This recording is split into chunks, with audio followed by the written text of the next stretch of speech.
Who's got it better than us? Nobody! Your home for the best sports coverage in Utah. You're listening to Jake Scott and Ben Anderson on 97.5 The KSL Sports Zone.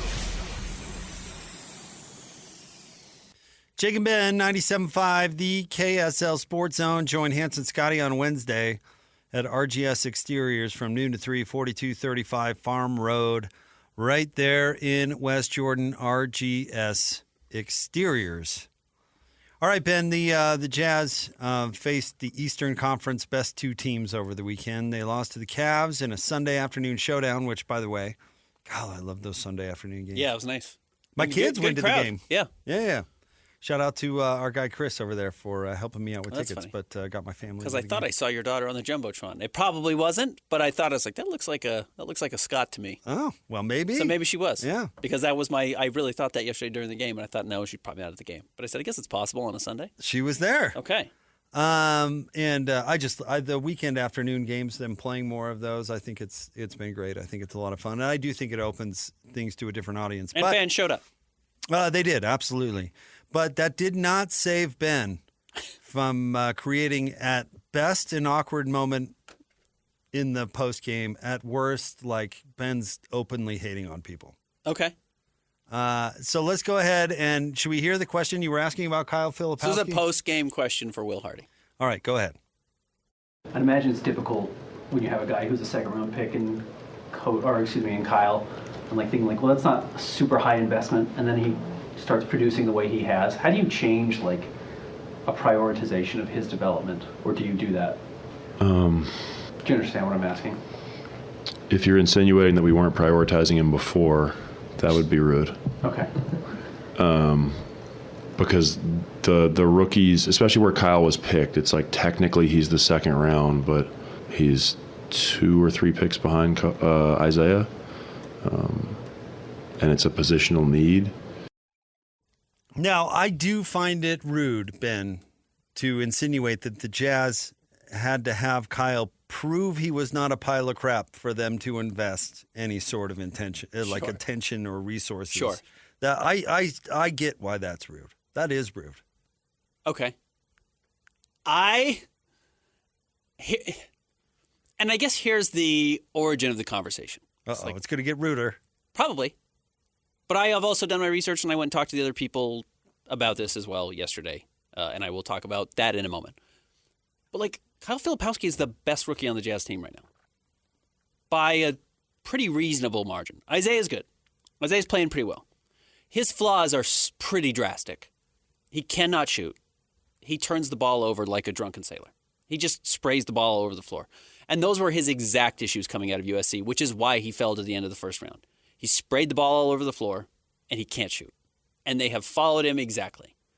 And I'm not saying they can't get better. I'm what I call a possibilist. Not an optimist, but a possibilist. So many things are possible. He could absolutely cut down on the turnovers. He could absolutely start to shoot the ball better. But what is actually happening right now is the Jazz have a 7-footer who's shooting nearly 40% from the three-point line, is also good in the interior, processes the game at a very high level, and has now somehow turned into a semi-elite rebounder, including 13 rebounds last night against this vaunted front court for the Cleveland Cavaliers. He's just putting it together. And so the genesis of my question is, if this guy's your best player, how do you make that switch internally? And I didn't expect Will Hardy to give me that type of answer specifically.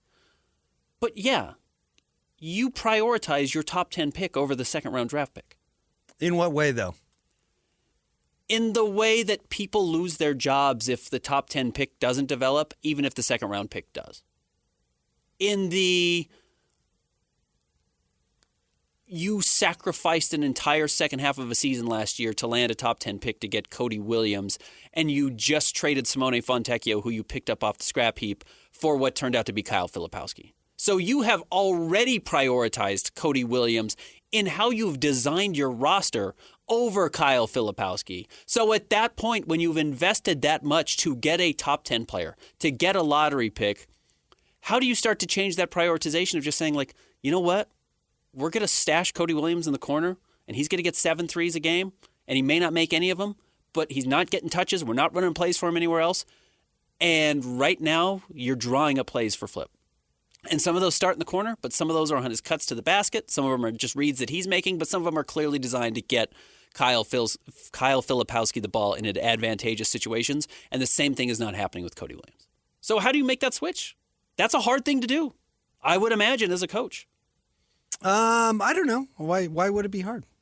Because, as I mentioned, and I think this is the point. I mean, I am of the belief that there are probably 50 players in the last 20 years, last decade, that are probably good enough to be in the NBA, but because where they were drafted in the second round and the other politics on the team of the players drafted in front of them or the youth or the coach or whatever, didn't make it. But were probably good enough to make it. And the Jazz, to their credit, actually, this is to Will Hardy's credit, and that's the other part of this is I wasn't being rude to Will. But by the way, I think he had a twinkle in the eye. I think you were being rude to Kyle, not Will. Okay, maybe that's very possible.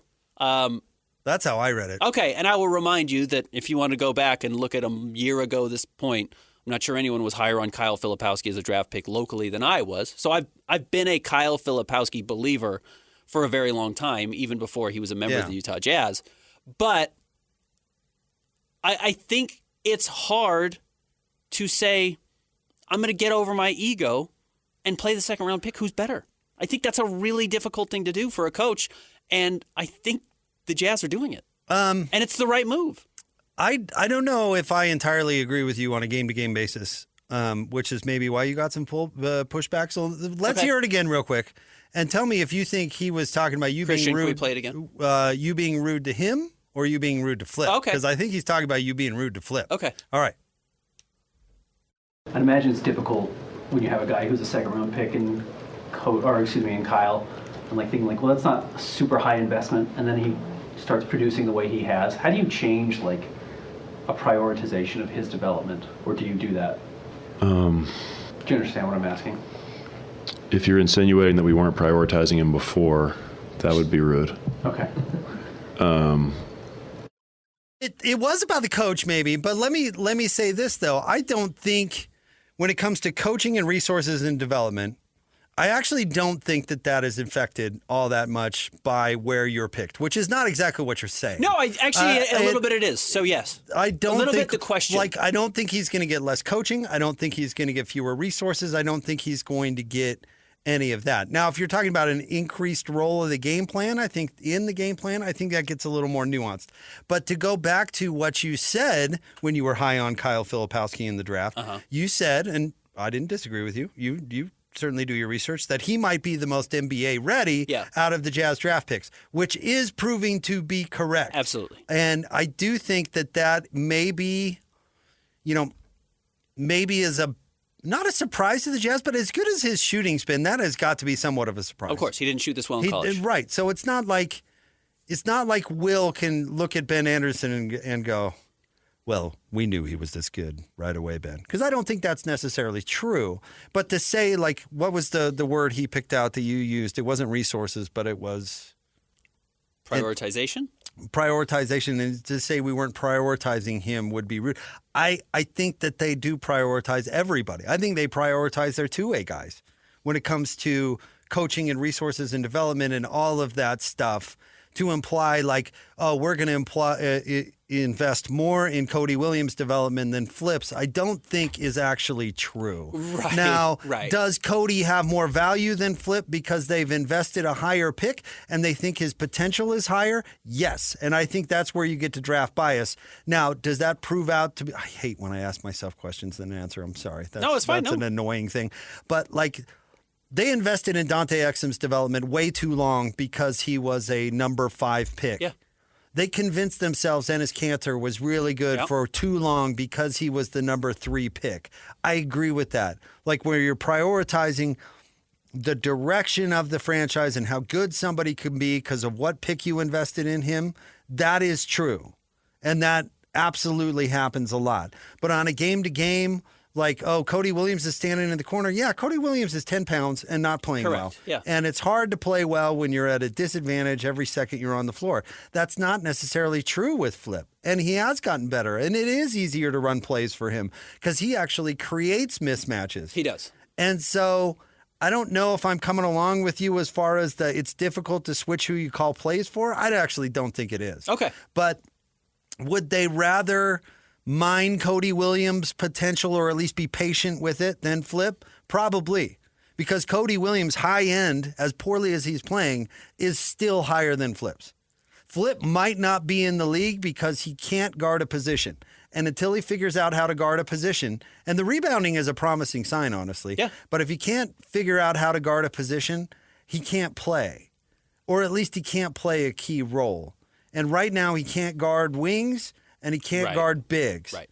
And so do you put 20 pounds on him in the offseason and make him a big who stretches the floor? Or do you keep him at the same weight but tone him up so he can be a switchy guy on the wing? Yeah. That's going to be the key for his success. And that is no more determined than Isaiah Collier's shooting. I think that's fair, yeah. They're playing well right now, but they're both equally flawed as players. And you could throw Cody Williams into this too and all have tall tasks in front of them to be impact players in this league still, regardless of what they're doing today.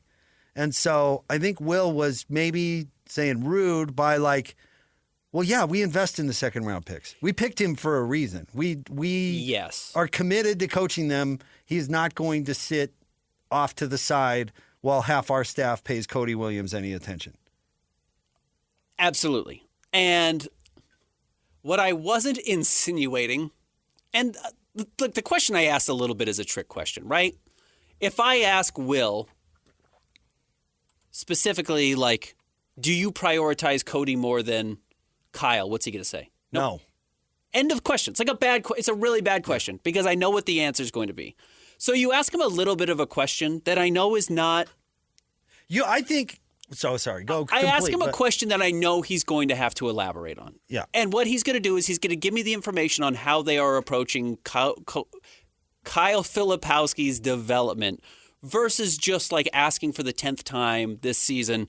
How do you think Kyle's playing? And he did that. And I have done that a bunch of times, and he's addressed that.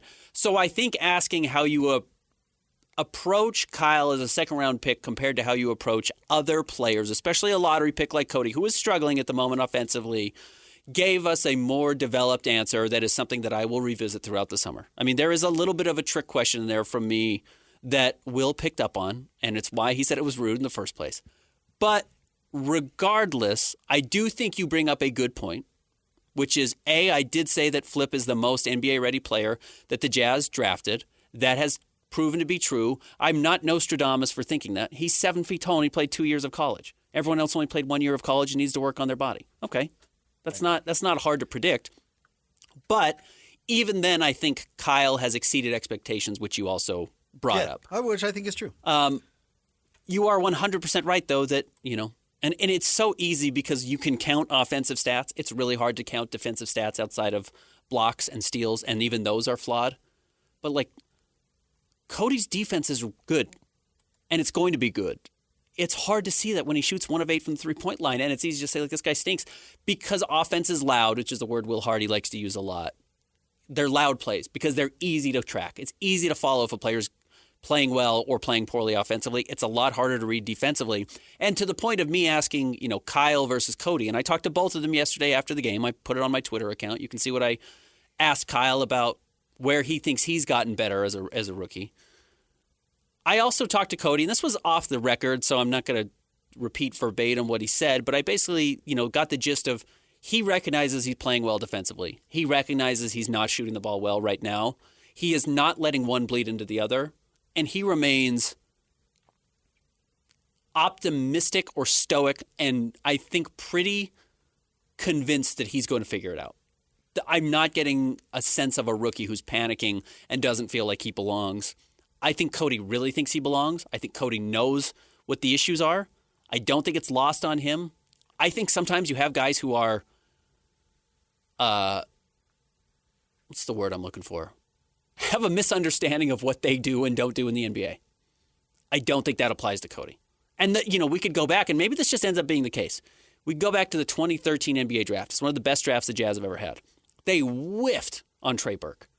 Absolutely whiffed, especially when you look at the guys that are drafted all around him. Kentavious Caldwell-Pope was there. And they traded to get him. Giannis goes 6 picks later. They whiffed. It's one of the best drafts the Jazz have ever had because they landed Rudy Gobert. Great. You had a great draft. Nobody cares that Trey went 9 and Rudy went 27. You got the third or fourth best player in franchise history in that draft. If the Jazz end up with a good player in Kyle Filipowski, they had a good draft regardless of what happens with Cody Williams. And that comes up to my second part of this, which you brought up, which I think is potential. Potential gets really interesting because I do think we belittle guys who are drafted in the second round for not having much potential. And I just think that's a flaw that we have based, again, on this idea of a value system of where you're selected implies what your ceiling can be. And I don't actually think that's that accurate because if that was the case, Nikola Jokic wouldn't be the best player in the NBA. Manu Ginobili wouldn't be a Hall of Famer. Jimmy Butler wouldn't be a Hall of Famer as the 29th, 30th pick that he was. But I do think generally you draft younger players early in the draft, so we assume they have higher potential.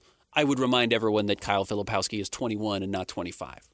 His potential is still a lot higher than the player he is performing as right now. But to your point, yes, there is plenty to work on. Back to your question. I think you asked it to the wrong person. Okay. I don't think that it's hard for Will to adjust what he does with Flip on the floor based on his development and practice. And deciding which young player to highlight in what role, I would guess is not that hard for him on a daily basis because he's got his finger on the pulse and he gets to see it. I'd like to hear you ask your question to Justin Zanuck. And has Flip's play altered your view as to his value on the team or off the team going forward? And has that been a different adjustment? And have you adjusted the same vision for Cody Williams, either backwards or forwards, because he is a top 10 pick? Yeah. And you did invest more in him. So are you more out on Cody and more in on Flip, or has it really changed at all? I think maybe the question is more appropriate for management than actually a coach. Because if you have a guy playing well in practice and his shooting has improved greatly, and you go to the coach and say, well, would you like to run more stuff for him? It's an easy decision for the coach to be like, well, yeah, let's do that. Right. You know? Yeah. And Cody's getting pushed around out there, and so you're not going to run stuff for Cody. You're not going to do that because if you want to look at it positively, you're not going to set him up to fail. Right now, the most Cody can really do is go to the bucket every once in a while and stand in the corner and shoot it. Yeah. He's not able to take over a possession, Cody. He weighs 5 pounds. Right. You can guard him with anybody on the floor and make it difficult for him. Will that be true for him in the future? I don't know. He's got to learn to dribble. Yeah. That's a challenge. Yep. I mean, there are several things you can point to with all these guys on whether or not they're going to make it or not. And your point of investment, does that give a longer leash? Absolutely, 100% a longer leash. You know what sport that is the most evident? It is football. Like if you're ask Kant about this. If you're an undrafted free agent, you have to play your brains out to make the team. Yeah. Whereas you can be a lump of nothing, but if you were drafted in the third round, you're going to be on the team for 3 years regardless. And you'll probably get a second chance on another team. Absolutely. Yeah. So the concept you're talking about is real. I just don't know if it's that applicable to the coach as much as it is to the front office. I think that's totally fair, and I don't remember if we played enough of the clip of Will Hardy's answer. He actually brought that up. He said, I understand what you're asking, that some guys are on guaranteed contracts. Some guys have these second-round deals that don't have as many years guaranteed, and there can be a value system there. But he specifically said that's a Justin and Danny thing. That's not a coaching thing. And he's right, because I go to practice, you watch the guys in practice, everybody's working. You know what I mean? Yeah. It's not like Kyle Filipowski's sitting in a chair, right, waiting until practice ends so he gets reps up. Right. They have 10 coaches. Each coach has 3 or 2 guys that he works with. And it's not like it's the best coaches work with Lowry and the bad coaches work with anyone else. There's no bad coaches. Yeah. They're all good coaches. So I think to Will's point, where he might have felt like I was being rude, and I understand in that sense, is, are you guys not working hard with Kyle? Because you didn't believe in him or something. Yeah, right. 100-hour weeks. What are you talking about? Not working to prioritize Kyle Filipowski's development. Yeah, I think for the most part, coaches don't care who succeeds as long as somebody does. Well, that's not entirely true. I bet you coaches see way less of the draft pick than you would think. And in fact, when they see the draft pick, it's because they're being forced to. Yeah. You know what I mean? Great example. Jerry Sloan didn't play Darren Williams. Now, if Larry Miller didn't have Jerry's back all the time, right, Larry Miller would have said, you play that guy or you're fired. The number 3 overall pick. You don't care about Milt Palacio. I think most coaches think like Jerry, where you get into the room and you're the same as everybody else and you either deliver or you don't. And when you see young players play all the time, it's because management is making them do it, or they don't have anybody else on the team. See the Jazz right now. Yep. They're playing their rookies, not because Will's like, yes, these rookies are wonderful. It's because they don't really have anybody else on the team. And who they do have on the team, they don't actually want to play. So the rookies get a chance, not because they're awesome, but because this is the vision of the front office. Absolutely. Not because Will wants to. And by the way, it's the right decision. Yeah. You play your best players. You play the guys regardless of where they were drafted. Right. And I get right now the Jazz aren't playing their best players. They're not trying to win games. But the point of going forward, the guys who give you the best chance to win are the guys you need to invest in and stick around with. And if you're playing Flip right now over Cody, or he's getting different opportunities or more opportunities, it's the right decision because he's playing better. Yep. All right, stay tuned. More Jake and Ben coming up next. 97.5, the KSL Sports Zone. Accessing. This is Hans Olsen and Scotty G.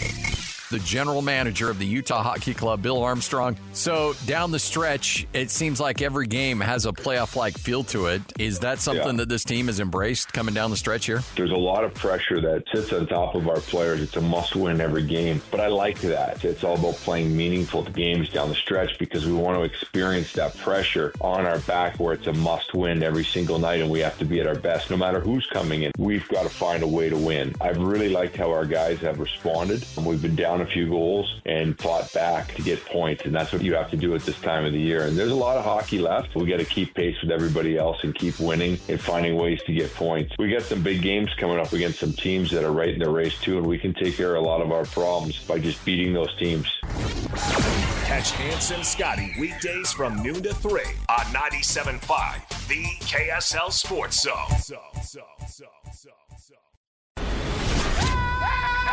The sports you love, the teams you can't live without. Get a sense of urgency! This is Jake Scott and Ben Anderson on 97.5, the KSL Sports Zone. Jake and Ben, want to remind you to nominate the youth sports volunteer you know for the Hercules Hero of the Week. Submit your nomination at kslsports.com/contest and listen every Thursday afternoon to JJ and Alex for the winner. Help us celebrate the efforts of those volunteers making an impact with the Hercules Hero of the Week. Sponsored by Hercules First Federal Credit Union and Beehive Meals. Hey, apparently we have an update to a story that we covered earlier in the show. This is great. Noted psychopath Dan Hurley. By the way, I love it that it was a hot topic of how poorly he'd do if he had actually taken the Lakers job. That made me laugh. Yeah. Like this maniac wouldn't have lasted 2 seconds in the NBA, which I absolutely believe. But anywho, and we'll play a report on the update to this story. But he had a moment where he was storming off the court and he was yelling about how the referees were not in favor of their win. UConn lost of them winning to Florida by 2 in the round of 32. It ended their chances of a three-peat, and they didn't even get to the second weekend. You know, it wasn't a disappointing performance. They were the 8th seed this year. Like they lost to Colorado this year. Colorado is one of the worst teams in college basketball, and they beat UConn. So, Dan, if you don't want to play Florida in the second round, beat Colorado. Get a 5 seed. Get a 6 seed. And by the way, your name value is going to grant you a 5 or a 6 seed anyways. The fact that you fell to 8 is on you. Okay, neither here nor there. So, he has a little moment. And now, and there's a news report we have more info. An update on the situation at UConn. On the sitch. Here you go. I hope they don't do that to you, man. That's the video that's gone viral online of UConn head coach Dan Hurley voicing his displeasure with the referees and the Huskies' loss to the #1 ranked Florida Gators. Charlotte Sports Live's own Joey Ellis took that video and then was confronted by UConn Director of Communications Bobby Mullen. Mullen asked for that video that had gone viral to be removed. He then threatened Joey, saying he would, quote, ruin his life if he didn't. This was heard by multiple other reporters and staff on hand. Our management asked Mullen for a statement on the incident, and here's what he said. The lasting image of Coach Hurley leaving the court should have been his walking off the court arm in arm with his seniors. Overwhelmed with... I will ruin your life to a reporter? That's an SID, by the way, for those who don't know the lingo. That's sports information director. Right. Kind of like a PR person. They are the relay between the media and the people movers. So the SID is threatening to ruin lives over somebody else's action in public. Bobby Mullen looks just like you would think he would. Ben just showed me a picture. But you know what? I don't blame Bobby Mullen. Okay. I blame Dan Hurley. Because Bobby Mullen looks like he's about 21 years old. Listen, Bobby is in fear for his life. That's why he's threatening this reporter, is because he himself is being threatened. Because Dan, it all comes back to Bob blah blah from Arrested Development. Christian, that was a show in the early 2000s on Fox. Well, actually, there used to be a thing called broadcast television. Broadcast TV. Yeah, you had to watch it on Tuesday nights or something. And I don't know what Fox is. Scott Baio played a lawyer, and he was doing an ad, and maybe we can pull this drop, where he says, "Are you in trouble for breaking a law that somebody else noticed, or committing a crime that somebody else noticed?" Yes. Like, no, Dan, you're acting like a crazy lunatic in public, and somebody noticed. The problem isn't with your SID. The problem isn't with the reporter. Right. The problem is with you. Right. I'll tell you this. I'll criticize the Jazz because when Donovan Mitchell was storming off the court after a loss to Oklahoma City in the playoffs. Jazz blew a 20-point lead in the second half. Donovan said some things, and Dana Green from Channel 4 was recording it, and it ended up going out and getting viral and whatever.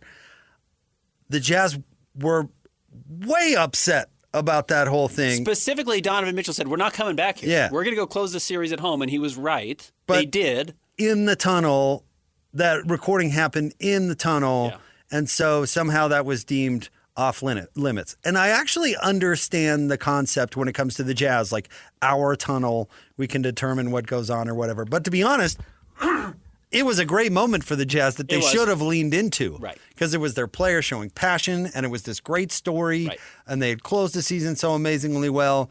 I thought they way overreacted to something that was actually kind of endearing and not necessarily embarrassing.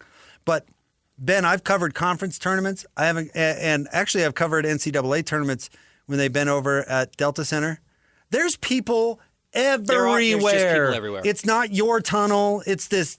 Correct. It's a communal there's tunnel. Media everywhere. He's talking to Baylor. He's as talking to a walking different up. team. Right. Listen, don't hate the guy that had his phone and camera out. Hate your crazy coach. Hey, Dan Hurley acted so inappropriately. And listen, you know me. I believe in boundaries. Like if you're standing outside of a locker room and you hear the coach going crazy and you pull out your phone and you record it, that's an absolute violation. If you're that in a is locker their room space. and two players are talking and you're not standing there, you don't get to record. That is none of your business. That is their space. Again, I get the concept.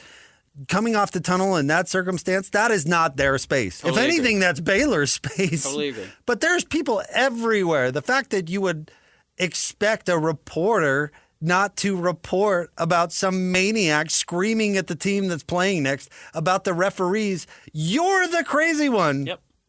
And then your reaction to that is, how did this get out? Yeah. Come on, dude. You are missing the point entirely. And then you scare the SID into threatening the reporter. Can we hear the sound again? I just love the sound. I love the ruin your life part. Charlotte Sports Live's own Joey Ellis took that video and then was confronted by UConn Director of Communications, Bobby Mullen. Mullen asked for that video that had gone viral to be removed. He then threatened Joey, saying he would, quote, ruin his life if he didn't. That is crazy. Crazy because town. Because a video got posted of your coach doing what your coach is famous for doing. He does this on camera. He does this on the court. He's yelling at the refs. He walked off the floor the other day pointing at his fingers because people were heckling him because they lost to Marquette. Who did they lose to? Creighton? Whatever it was. And he's pointing at fans saying, I got 2 rings. I got 2 rings on this finger. He's a bully. He's boisterous. We know that. He's all these things. And then he gets caught on camera doing it again. And you're going to, quote, ruin a man's life. In the world's most predictable place to be caught on camera, by the way. Correct. Right. Jake, you've got a KSL Sports Zone hat on. You recognize when you go out right now, if you see that, you represent a little bit of what KSL Sports represents, right? You got to be careful what stores you go into. You got to be careful what you're saying. You got to be careful how loud you're talking because you recognize you're on and you have a brand right now that you are representing. Hurley, you're in the building. The cameras are everywhere. You have lost your right to privacy at that point. That's not the locker room with the closed doors. They have security guards that close the doors that let you have the privacy that you want to have, that you're craving now and risking threatening another man's career over. This is your problem. You messed up, not the reporter at all. No, that pudgy SID just wants to take a nap in his office. SID. He's not. I didn't know you. That I'm glad guy. you added ID after. I didn't know what you were saying there. No. Whoa. No, that SID. That pudgy SID. That pudgy SID doesn't want to threaten reporters. He just wants to take a nap. Big gas truck. No, I guarantee the coach is like, what? I went viral, blah, blah, blah, and then probably threatened the SID, and then the SID had to threaten the reporter. And what does that do for anybody? Nothing. Because now you're going viral for being such a small person and threatening just some guy doing his job. This reporter doesn't even this place is in Carolina where this reporter works. Like, that has nothing to do with UConn. In Raleigh? What's he going to do? No, that reporter's going to do nothing. That reporter's going to say, hey, I work for a news organization, right? And I'm just going to tell him how could that you SID threatened my guy- life. Right. Yeah, how could he, quote unquote, ruin his life? Good What's job. he going to do? He can't. No, that SID guy is worried for his own job. It's not like he's in market where he can, deny access. I think you are road. right. This is the SID. He is pudgy. I won't repeat the term you said. It just sounded like you were going to say something else. He has absolutely been screamed at and decided, I'm going to scream at somebody to feel like I'm not the one who messed up here. No. Which, by the way, he did not mess up. But Hurley has all the power in the world, which head coaches at winning programs have all the power in the world. And it's why wielded you horribly. get sickos. Yeah. And Hurley's a sicko. And somebody else took the brunt of his anger, and it was this SID, and the SID just passed it on. You're exactly right about that. I'm sure Hurley said that video better be taken down in 30 seconds. Or I will ruin your life. Fire you. Yeah, where And, did this guy get the gall to use that language? He had heard it 15 minutes earlier. It's desperation. Yeah. Why do people act like that? Because they're desperate. Yeah. Because I'm going to be in the bread line tomorrow if I don't get you to take that video down. So all of a sudden you walk around threatening other people. Anyways, shout out Joey Ellis. That's got to be one of the worst SID jobs in the country, right? Maybe the worst, honestly. Having to deal with him that intimately, where who's the football coach? Is it used to be the UCLA coach? Oh, yeah. Is it Mora? Yeah. He's just happy to have a job. At Oh, this and point. he's a cool dude. He's a very chill dude. Have you interviewed Jim? Yeah, absolutely. He's a really good guy. Yeah, and and I'm sure he's at this point where he's like, guys, I'm coaching UConn. Like, I coached at UCLA. I've been through the ringer. I've been through the horror show. I'm just here to have a job and get a paycheck, and I'm doing better at UConn than's expected, and that's totally fine. No, you're working with a guy that told a bunch of people that he's the best on the planet doing it right now. Right. That's the type of guy you're dealing with. Yeah, that the ref has to listen to me yell at him because I'm the best coach in the world. He said that on TV. I would quit. I would simply quit if I was the SID. What did we decide his name was? Yeah, I'd Bobby Mullen. Shout out Bobby Mullen. If I were Bobby, I'd be like, you know what? My cousin owns a construction business or something. killing I'm us, Bobby. I'm out of here. You kidding? He's gotten you. Your behavior now is to threaten reporters. That's where you are. Yeah, you're you the need muscle. you need to be in a different spot. Yeah, absolutely. And the funny thing is, he's going to have to come out and apologize for this. No one's going to expect Hurley the to SID apologize is, yes. for anything. Oh my gosh, yes. And this guy's going to get canned. And he's still. probably going to get canned as a result. And you know what? Rightfully so. I've never understood this idea that teams yell at reporters. I don't work for you. Yeah, right. What are you thinking? I don't work for you. I'm the press. But you're not my employer. What are you yelling at me for? I've never understood that, especially in this situation. Shout out Joey. But not Mullen. No. Mullen's going to lose his job, and rightfully so. I Fine, don't you're know. the whipping boy in this spot. Yeah, Hurley yelled at you. You get paid whatever six-figure salary you get at UConn. There's no way they're getting six figures, but okay. I bet he is. You think? Yeah. Yeah, an SID? Yeah. That In today's world, that doughy 22-year-old. that's why he's taking the job. But that's why you take the job, right? You get screamed at, you get six figures, you go home sad, and you can, buy the latest PlayStation game to make yourself feel better, whatever you do all night. I actually don't think you can threaten to ruin people's lives, though. No, you can't. You absolutely can't. You eat the $100,000, right? You eat the anger on one end and you get rewarded with the cash on the other. That's the deal. You don't pass it along to the reporter and say you're going to ruin their life. That's the agreement. That's why you get paid what you get paid. On the list of people you'd like to ruin their lives, who's number one? Can't say it on the air. Really? So you actually have an number one? I was fishing for some sort of joke answer. I would have said Lloyd or something. You actually have given this thought. Bobby Mullen? Stay tuned. We wrap up the show next. 97.5, the KSL Sports Zone. This is DJ and PK. How you present yourself and how you carry yourself. Sometimes it's just the swagger. Yeah, like I've got swag, but just the way I carry myself, you know darn tootin' well, I'm the big dog in sports radio. I don't have to say it. I'm the big dog combined with being extremely friendly. It is an unusual winning combination. It's not me saying it. It's just repeating what's been said about me. Previous managers would find that stunning and would debate it, but you know what? They're gone, so who cares? I will say it. BYU is the big dog of the Big 12. Woof, woof. I don't know if woof, woof helps you be the big dog, but... Okay, would you rather I raise my leg? Which do you prefer? Woof, woof. If those are my choices. Catch DJ and PK mornings from 6 to 10 on 97.5, the KSL Sports Zone. Who's got it better than us? Your home for the best sports coverage in Utah. You're listening to Jake Scott and Ben Anderson on 97.5, the KSL Sports Zone.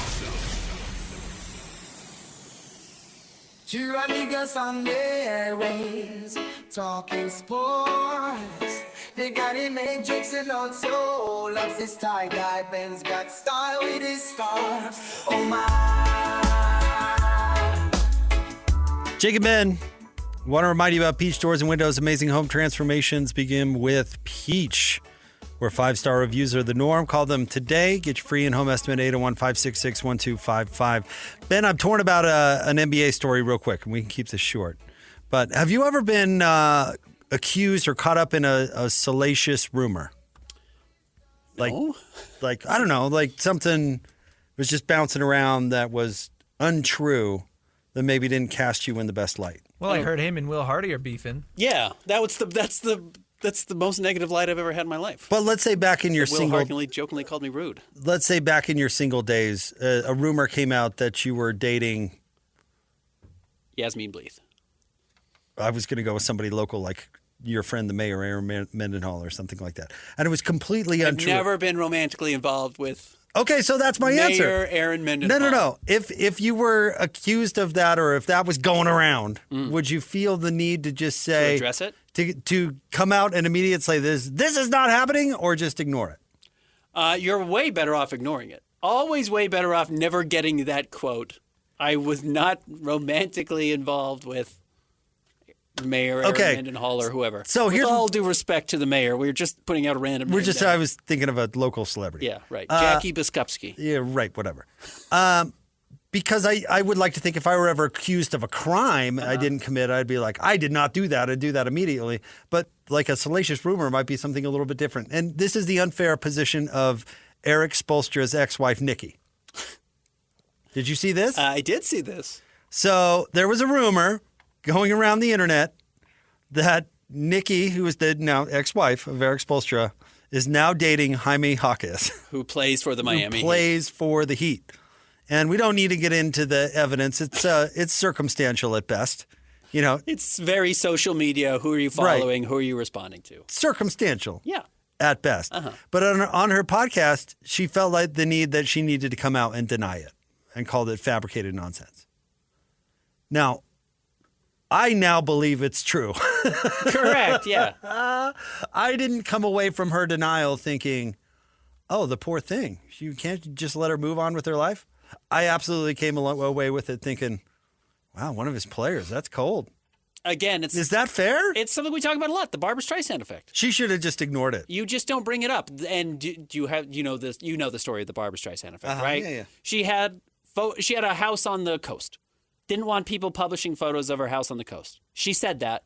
What did everyone do? Looked up her house on the coast. Yeah. 1 trillion people did. It's the Barbra Streisand effect. So yes, in that situation, you're way better off just never even acknowledging. Keep your head down. Keep your head down. Move on. Yeah. And it will and you know what? This too shall pass. See, your immediate reaction when I accused you of having an affair with Mayor Mendenhall. You made the mistake of denying it immediately. And I said her now name. I think it happened. Pre-current relationship, of course. I've never met the mayor. I thought you went to her house. I didn't go to her house. I went to her state of the quarter or whatever, state of the town address. And then I went to a New Year's party one time with some potential movers and shakers, but nothing exciting. I didn't meet anyone. I thought you had like tequila shots with her or something. No. That's what I remember. I did not have tequila shots with the mayor. Now I think you did. Hanson, Scotty are next. 97.5, the KSL Sports Zone.